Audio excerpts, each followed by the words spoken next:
membangun perdagangan seperti kota-kota di Laut Tengah, di India.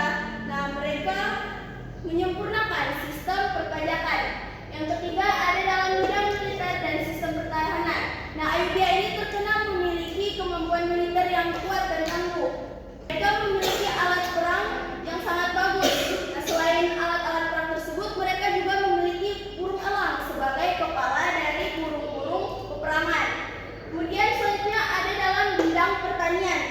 Nah, untuk memenuhi kebutuhan masyarakat pada sektor pertanian, Ayubia menggunakan sistem irigasi, pembangunan waduk dan bendungan, serta terusan untuk mengairi kebun dan pertanian. Karena itu produk mereka berlimpah seperti kurma, gandum, dan gula. Nah, kemudian selanjutnya Ibu akan menjelaskan tentang prosedur pengerjaan metode to stray. Pertama itu, setiap kelompok mendiskusikan subtema yang sudah Ibu berikan. Yang kedua, masing-masing kelompok mengirimkan 2 orang untuk pergi ke kelompok lain untuk saling menukar informasi tentang subbab yang telah mereka berikan, yang telah mereka dapatkan.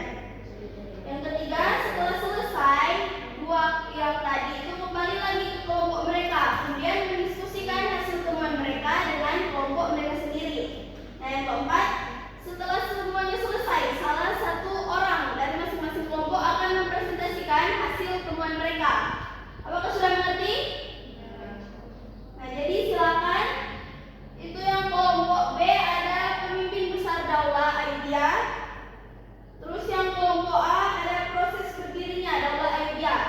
Silakan kalian diskusikan. Terus yang 2 akan pergi ke kelompok lain dan yang 2-nya akan tetap berada di kelompoknya untuk menjelaskan materi mereka kepada kelompok yang datang. Oh, kalau sejarah berarti di PI kan? Padahal dia melayani di dalam pasukan tentara dinasti Tengger. Istri di bawah pimpinan Paman Mesir. Contoh pemimpin istri dia lemah. Oh, berarti harus dari dinasti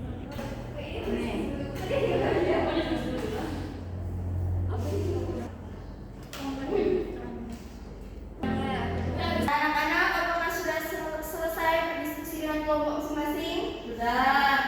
Jadi sekarang yang 2 orang pergi ke kelompok lain untuk menjelaskan materi yang kalian dapatkan. Ayo beda. Jadi kalian saling bertukar informasi tentang materi kalian.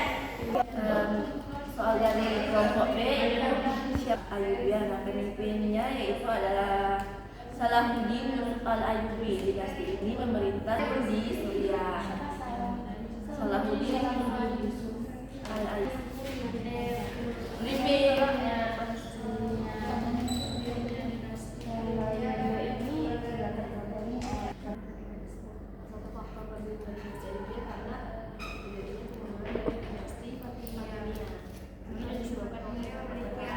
Anak-anak sudah selesai berdiskusi?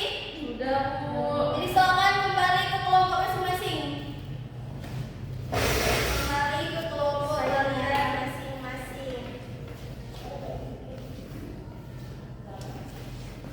Jadi tadi kan kalian sudah saling bertukar informasi dengan kelompok sebelah. Jadi salah satu perwakilan dari masing-masing kelompok akan membacakan hasil temuan kalian dari kelompok sebelah.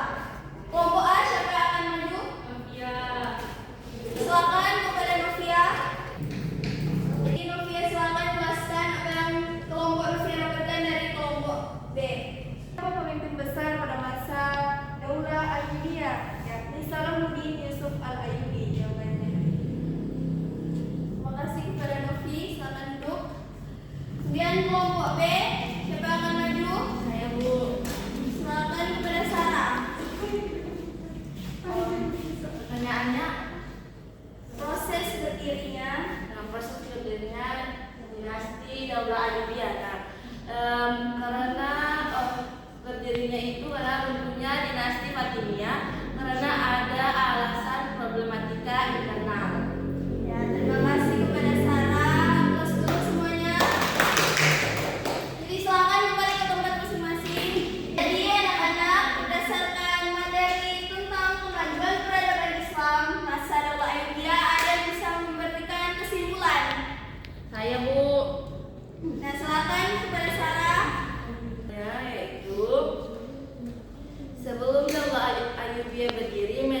dikuasai oleh Daulah Fatimiyah. Daulah Ayyubiyah didirikan oleh Sultan Salahuddin Yusuf bin Najmuddin bin Ayyub atau yang lebih dikenal dengan Salahuddin Al-Ayyubi pada tahun 1171 Masehi. Daulah Ayyubiyah selaras dengan masyarakat Mesir yang berpaham Sunni daripada dengan Daulah Fatimiyah yang berpaham Syiah.